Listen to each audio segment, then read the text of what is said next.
Oh, yes, please. So, hello everyone. Welcome to the European Non-Associative Algebra Seminar. The speaker of today is Clara Franchi from Università Cattolica del Sacro. She will speak on Axial algebras of Mostertype. Okay, thank you very much for this invitation. I'm very happy to give this. I will speak about axial algebras of Mostertype. No, sorry. No, I have a problem. No, okay, now it's working. Okay, sorry. Okay,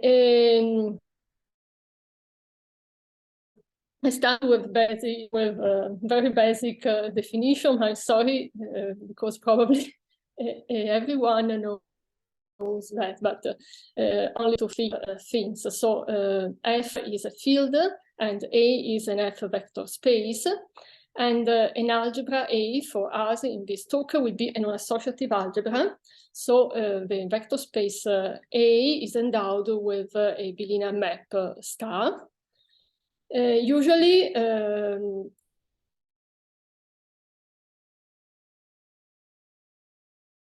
so we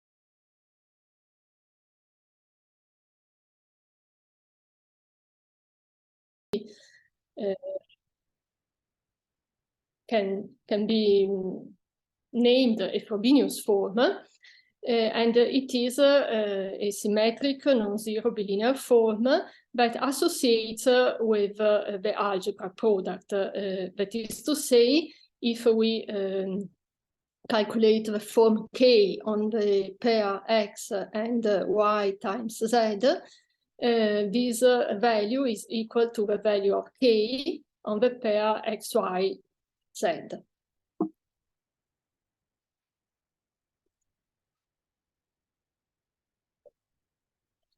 We also have the adjoint map for an element A in the algebra. We consider the left adjoint map, even though all our algebras will be commutative, so we have no differences between left and right adjoint map. And it is the usual adjoint map. We will denote by a lambda of little a, the lambda eigenspace of the adjoint map of A, as indicated here. And more generally, for a subset L of a field F, we denote by L of little a, the direct sum of the lambda eigenspaces when lambda varies into L. For associative algebras, it is very well known that we have the Peirce decomposition. That is to say, if we take a non-zero idempotent E, then we can decompose the algebra A into the direct sum of two eigenspaces, two pieces, that are exactly the two eigenspaces for the adjoint map of A. And this is equivalent to say that the adjoint map is semi-simple. The spectrum is the couple of numbers 1 and 0.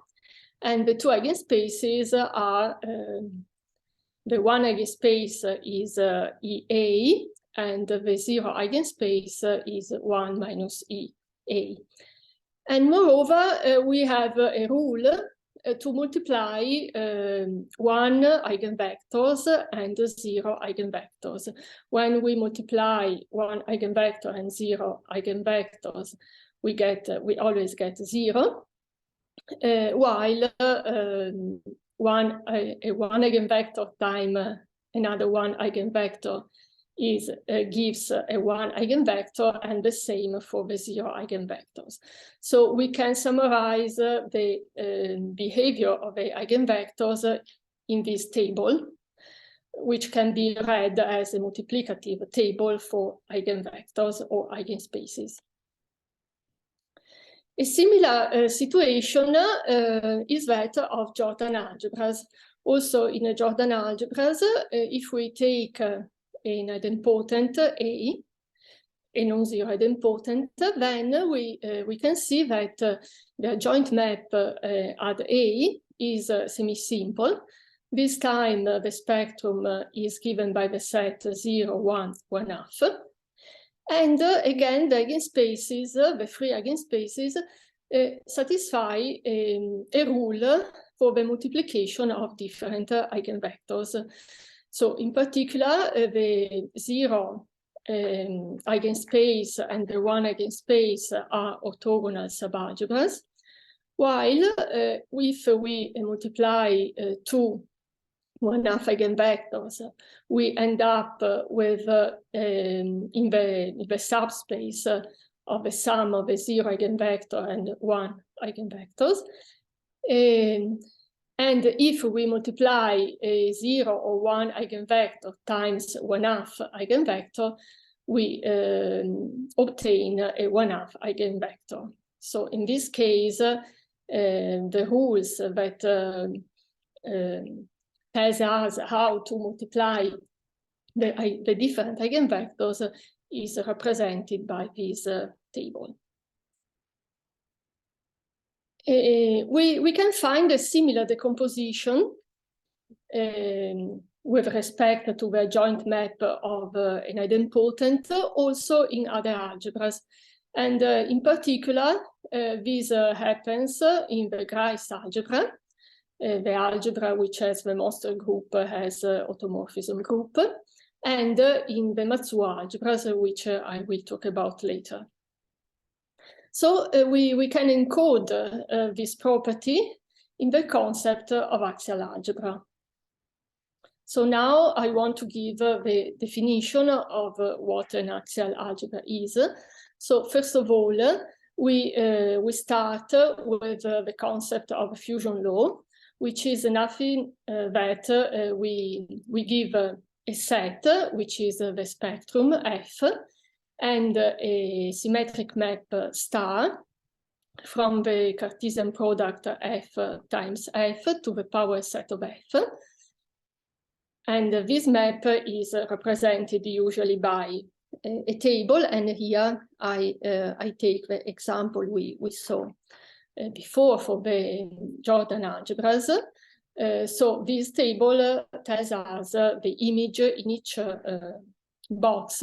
We find the image of a map star calculated on the corresponding pairs. And not to be too heavy in the notation, we delete the brackets, so we don't use brackets for the subset, but this is the meaning.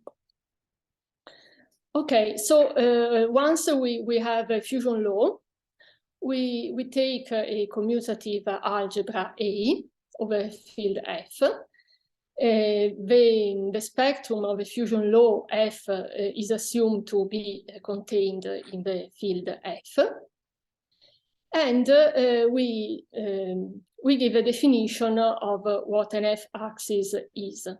So an element little a in capital A is called an F-axis if, first of all, it is an idempotent element in our algebra. The adjoint map at A is semi-simple with a spectrum contained in the set F. And for all lambda and mu in F, the product of a lambda eigenvector and a mu eigenvector of a adjoint map is in the subspace obtained taking the sum of all the delta eigenvectors for delta in the subset lambda star mu. That is to say that the way in which the different eigenvectors or eigenspaces multiply must obey to the fusion rule that we fixed at the beginning. Moreover, we say that the axis A is primitive if its one eigenspace, the one eigenspace of a joint map is one-dimensional, and since the element A is an idempotent, this means that the one eigenspace of a joint map is the subspace generated by the little a.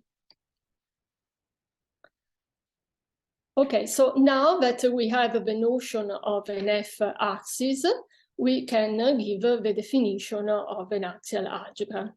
So we fix a field f, a fusion law f, which is contained in our field, and we take an algebra A over the field f. We say that A is an axial algebra with a fusion law f if it is generated by a set x of f-axes.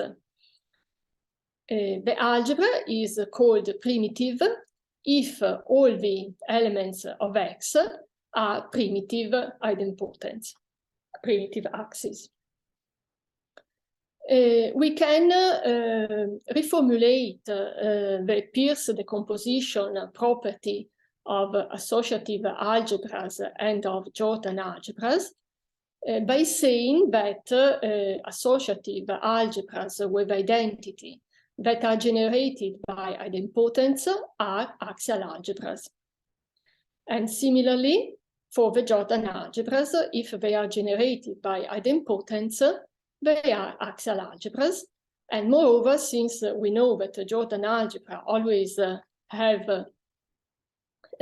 a Frobenius form, we have the trace form for Jordan algebras, then we also have this property. Okay, now come to the Griess algebra. And also in this case, in 1994, Conway proved that the Griess algebra is a primitive Frobenius axial algebra with this fusion law. That is to say, it is generated by a set of idempotent elements, which are primitive, and the adjoint map of each of these idempotents is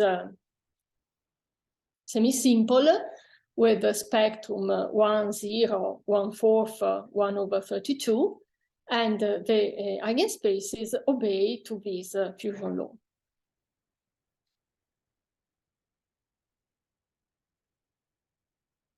Motivated by these observations, so by the fact that the Griess algebra actually is an axial algebra in our terminology, but at that time there was no notion of axial algebra, but by this observation by Conway, Sasha Ivanov in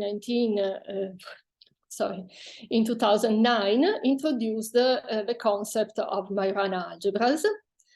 And now we can say that they are primitive axial algebras over the reals, satisfying the same fusion law of a Griess algebra.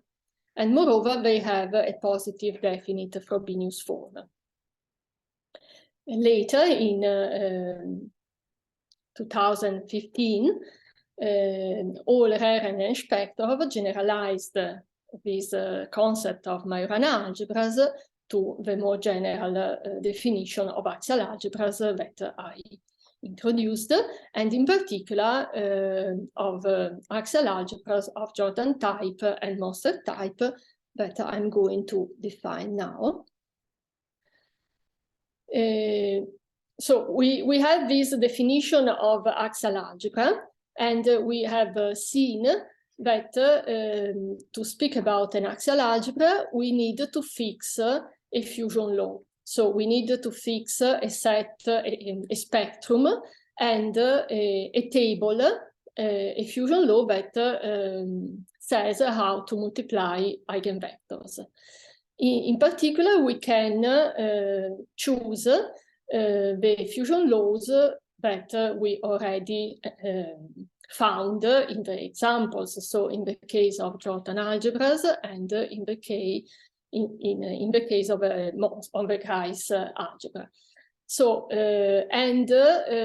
change, or better generalize, the parameters that we found there.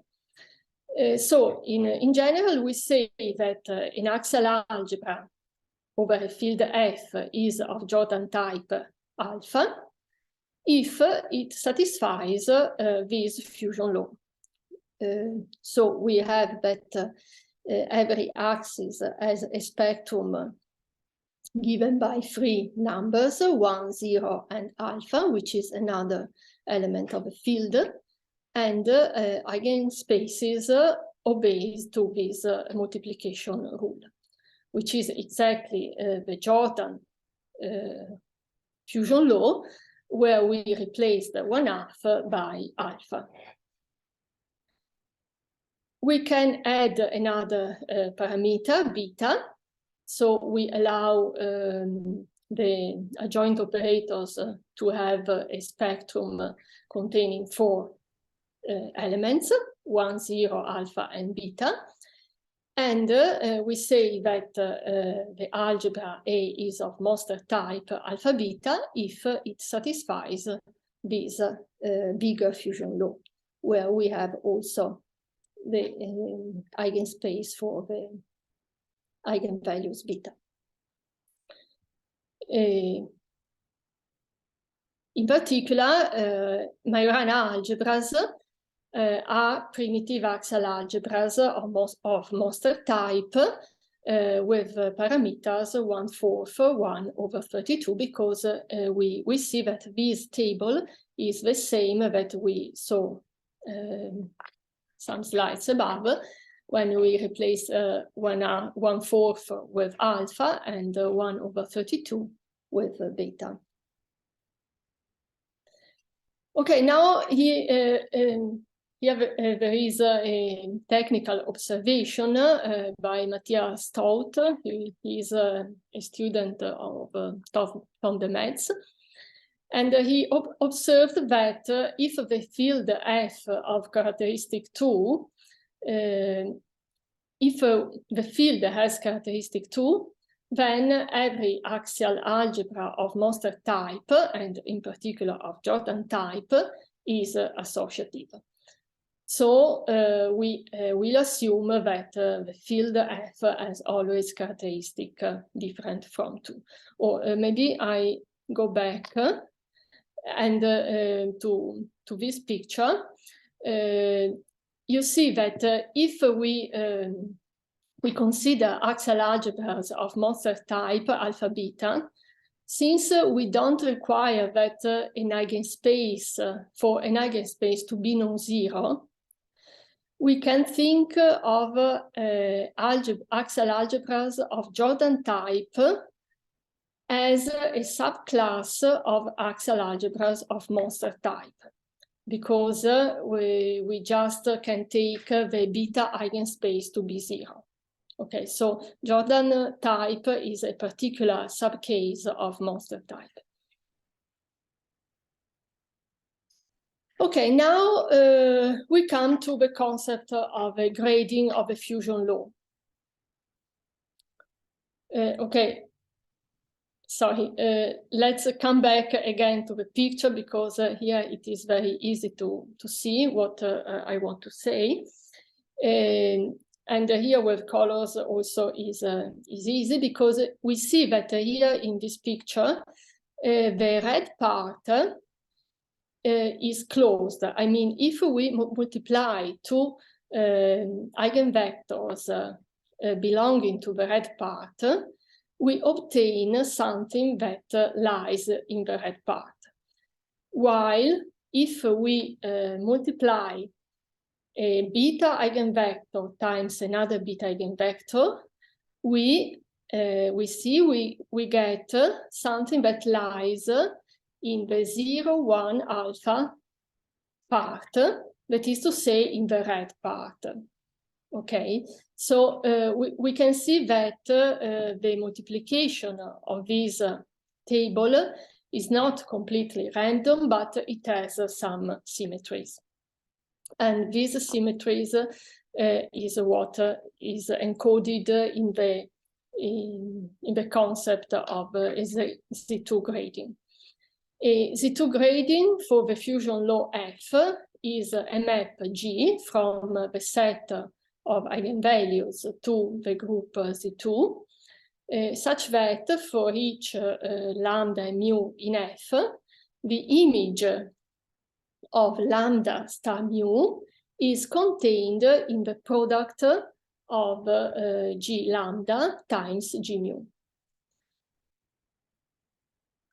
So in particular, I can, since the group Z2 has only 2 elements, I can speak of its elements as the plus and minus.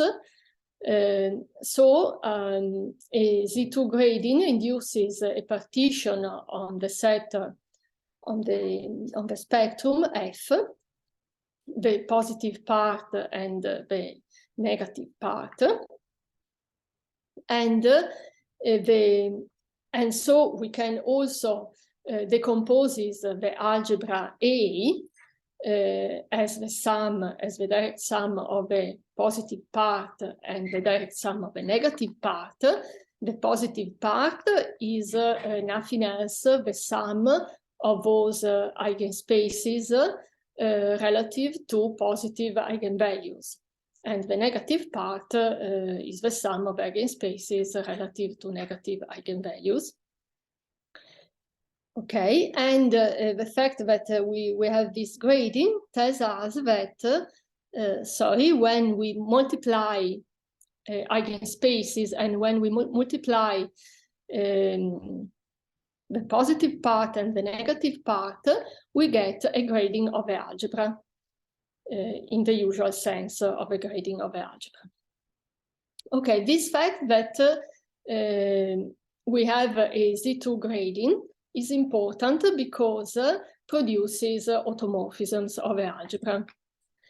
In the context of vertex operator algebras, Miyamoto made the following observation: that if we take the map that negates the vectors in the negative part of the algebra and induces the identity on the positive part, then we get an algebra automorphism of order at most 2, or at order 2 if the negative part is not empty.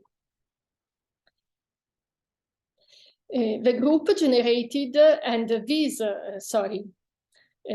maps, these automorphisms are called Miyamoto involutions, and the group generated by all the Miyamoto involutions associated to the axis in the set X, so they are the generating axis of the algebra, is called the Miyamoto group of the algebra. We remark that this Miyamoto group is not always the full automorphism group of the algebra. There can be more automorphisms, but in many cases, and for example, in the case of the Griess algebra, when we take the Miyamoto group, we get exactly the Moster group. Oh, here is another class of examples of axial algebras of Jordan type in this case, and they are the Matsuo algebras. The Matsuo algebras are algebras strictly related to free transposition groups. A free transposition, so we take a free transposition group G. This means that the group G is generated by a set T of involutions. such that for all S and T in capital T, the product ST has order at most 3. We take now a field F of characteristic not 2 and an element eta in F distinct from 0 and 1. And we define an algebra in this way. We take a commutative non-associative algebra with basis exactly T, the set of involutions, and we define the product on this basis by the following rule. S times T is equal to S when S is equal to T. So every element of a basis is an idempotent in particular. The product is 0 if S and T has order 2, and this means that S and T commutes in the group G. And in the third case, if the product S times T in the group has order 3, then in the algebra, the product of the corresponding elements S times T is eta half times S plus T minus S to the T. In this way, we find an algebra which is generated by idempotence of the elements of T, of a basis, and we can see that the adjoint map of every element of a basis is semi-simple with spectrum 1, 0, and eta, and it satisfies the Jordan type fusion rule. So in this way, we get an axial algebra of Jordan type eta. Moreover, we can also define a Frobenius form, so we get a Frobenius algebra. In this example of a Matsuo algebra, the Miyamoto group is exactly the group G from which we started. Okay, now I want to give an overview of what we know about this kind of algebras. So I start with axial algebras of Jordan type, and a first result by all Segev and Shpectorov is that any primitive axial algebra of Jordan type admits a Frobenius form. Sorry. Then we also have by all Rehren, Segev and Shpectorov, we have the classification of primitive two-generated axial algebras of Jordan type. And from this classification of the two-generated algebras, they could get this more general result in point 2, that every axial algebra of Jordan type eta, when eta is not 1/2, is a quotient of a Matsuo algebra. It is still open the case when we have Jordan type 1/2. For free generated axial algebras, we have this result by Gorshkov and Staroletov of 2020, that a primitive free generated axial algebras of Jordan type have a dimension at most 9. And okay, there are also other informations, but I don't want to say more. I said that yes, to generate primitive axial algebras of Jordan type 1/2, are still not classified completely. And there is this conjecture by Shpectorov that any primitive axial algebra of Jordan type is either a Jordan algebra or a quotient of a Matsuo algebra. And by the result on free-generated algebras by Gorshkov and Staroletov, we can say that this conjecture is satisfied by the two generated and free-generated algebras. So maybe a counterexample, if it exists, must be at least 4 generated. Now we go to axial algebras of Mostertype. So we had the eigenspace, the second, the beta eigenspace. And in this case, an old result, we have this very basic result, the Norton-Sakuma theorem, which classifies the primitive two-generated axial algebras of Mostertype 1/4 1/32, which is the case of the Griess algebra. And it says that up to isomorphism, there are exactly 9 of such algebras, and they correspond to the 9 conjugacy classes of a Moster, which are labeled in the atlas by these labels 1A, 2A, etc. This result was proven by Norton in 1996 for the two generated subalgebras of a Griess algebra. And then it was reproved, but in the context of vertex operator algebras by Sakuma. And then it was obtained also in the axiomatics of axial algebras by different people with different conditions, and now it is completely proved with no restrictions. All these algebras of the Norton-Sakuma theorem have the property that there is an algebra automorphism that swaps the two generating axes. So we can give the following definition.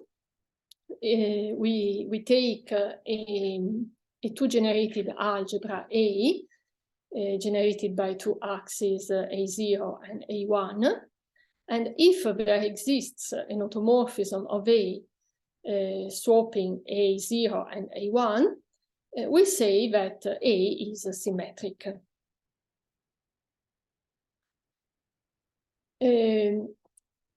Now we consider the general case of axial algebras of Mostertype alpha beta for arbitrary parameters alpha and beta. They have been introduced by Rehren in his PhD thesis, where he proved the following result, that if A is a primitive two-generated axial algebra of Mostertype alpha beta, and if alpha is different from 2 beta or 4 beta, then A has dimension at most 8. Rehren, in his thesis, also constructed several examples of primitive two-generated axial algebras of Mostertype alpha beta, and all these algebras generalize the Norton-Sakuma algebras. More examples of algebras of Mostertype have been constructed in the case alpha equal to 2 beta by Galt, Joshima, Montov, Shpectorov, and Staroletov. And it is the so-called double axis construction. They constructed these algebras as subalgebras of Matsuo algebra. From Rehren's paper, we have to consider, when dealing with two generated axial algebras of Mostertype, we have to consider 3 cases. Say the general case when alpha is distinct from 2 beta and 4 beta, and the 2 particular cases when alpha is equal to 2 beta or alpha is equal to 4 beta. With Majorana and Shpectorov in 2019, we considered these 2 particular cases, and we proved that a primitive symmetric two-generated axial algebra of Mostertype for beta has dimension at most 8, unless beta is equal to 1/2. So we again get this limit of 8 for the dimension, but we have an exceptional case when beta is equal to 1/2. And in this particular case, we could construct a symmetric primitive two-generated axial algebra, H, of Mostertype must be to 1/2 of infinite dimension. So this case where beta is equal to 1/2 is really exceptional, because the dimension goes and can be infinite. In the other particular case, when alpha is equal to 2 beta, we still have dimension 8, sorry. And this is, in a certain sense, the easiest case, because we could get a complete classification of two-generated algebras in this case. They have dimension at most 8. We have a list of these algebras, and we can see that they are always, or at least we can always choose symmetric generators, but only in one case it is not possible. So the non-symmetric, the really non-symmetric algebra can appear only once in this case. The symmetric case, so the case of two generated axial algebras of Mostertype, which are symmetric, have been studied by Yabe, who is a student of Matsuo, and he could get an almost complete classification in 2012. Namely, he proved that if A is a primitive two-generated symmetric axial algebra of Mostertype alpha beta over a field F, then one of the following occurs. A is of Jordan type alpha or of Jordan type beta. A is one of a certain list that he gives. Or A is a quotient of the algebra H of the infinite dimensional algebra that I spoke about before. Or in the last case, we are in characteristic 5, and A has axial dimension greater than 5. I don't want to give the exact definition, but this means that A is not too little. Together with Mario Mainardis, I considered these last cases left open by Yabe, and we could complete this case, proving that if A is a primitive two-generated symmetric axial algebra of Mostertype alpha beta over a field of characteristic 5, then A is either a Jordan algebra, an algebra of Jordan type, or one of the algebras in Yabe's list, or it is a quotient of a new infinite dimensional algebra H hat, which is a cover of the algebra H, so it is again an infinite dimensional axial algebras of Mostertype, which lives only in characteristic 5.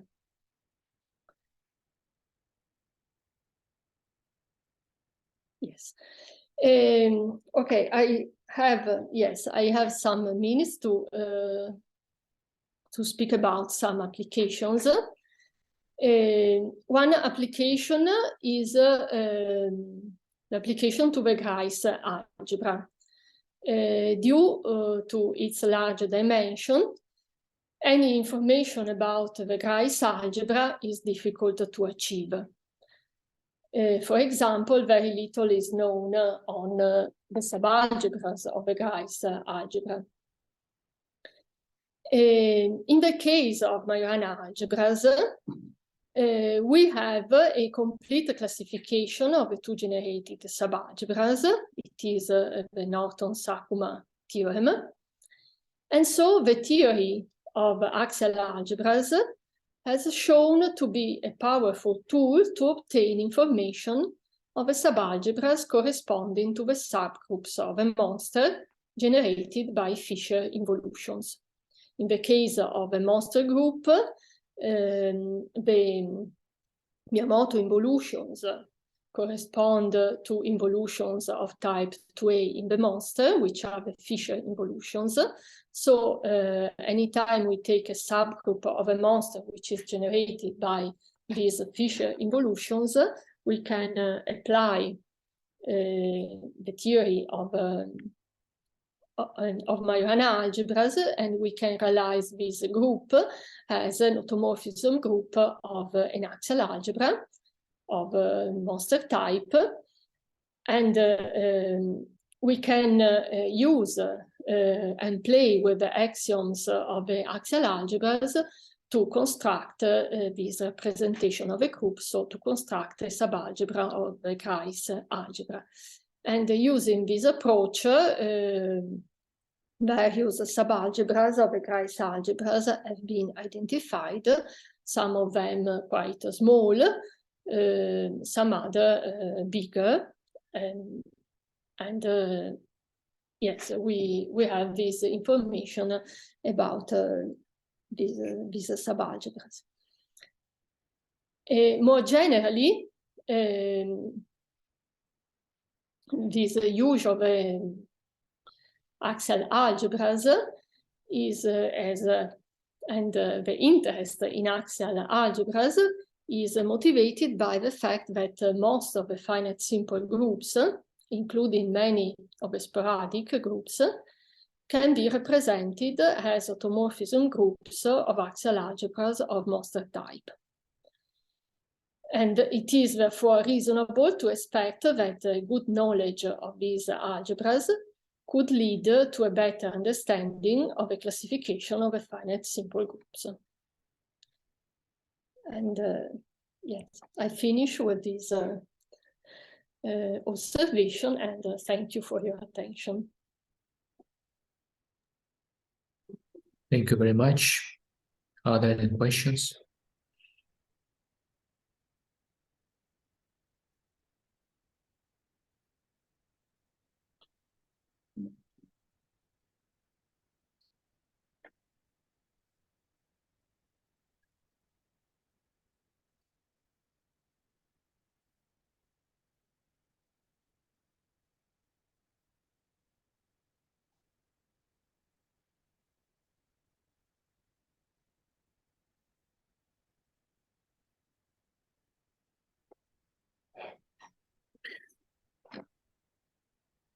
Someone is speaking.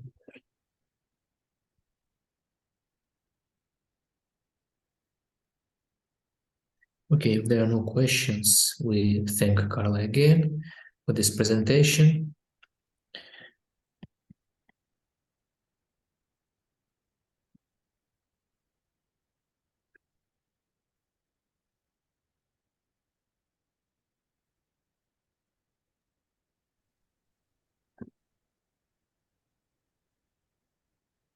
Maybe we can stop recording.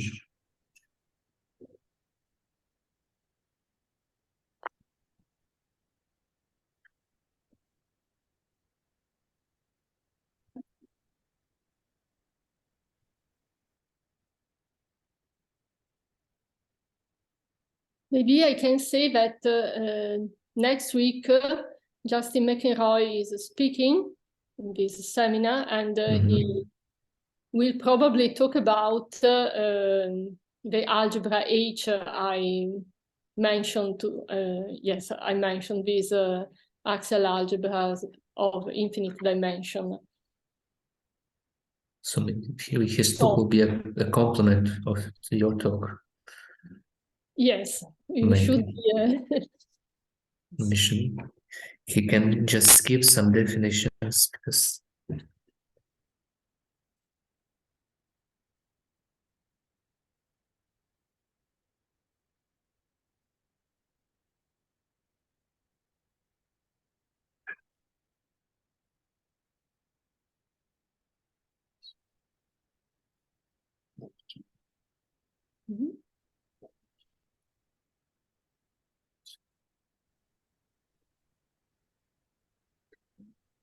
Maybe there is a question on the chat. there appeared a question in the chat.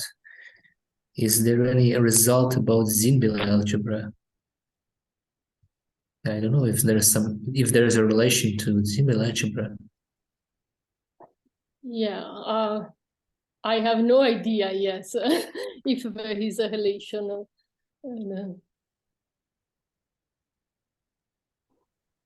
I suppose it is very complicated to find some relation because Zimbel algebras are important.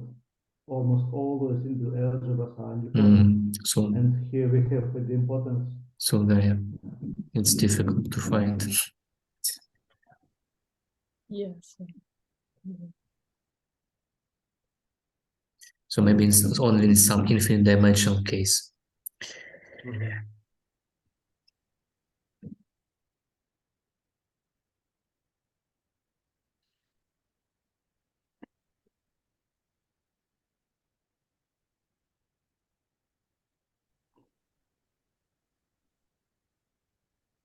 Salvatore, you have appeared.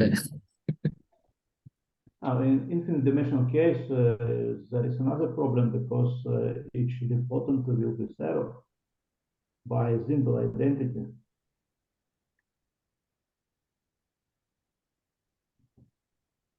I haven't listened. Each nilpotent will be what? Each idempotent will be zero because there is a Zimbel identity, very similar Leibniz identity. Yeah, so I think we are on opposite sides. I mean, we idempotents. We have the result that the intersection of Zimbel and axial algebras is empty. Yeah, zero algebra.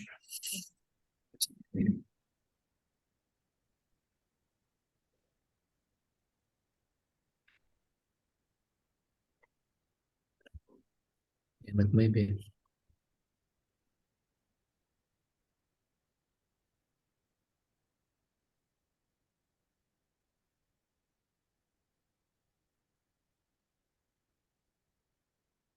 Any more questions?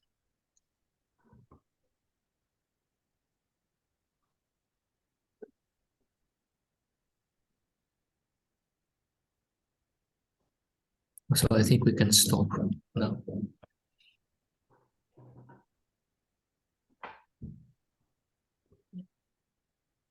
Thank you very much again for your attention and this opportunity.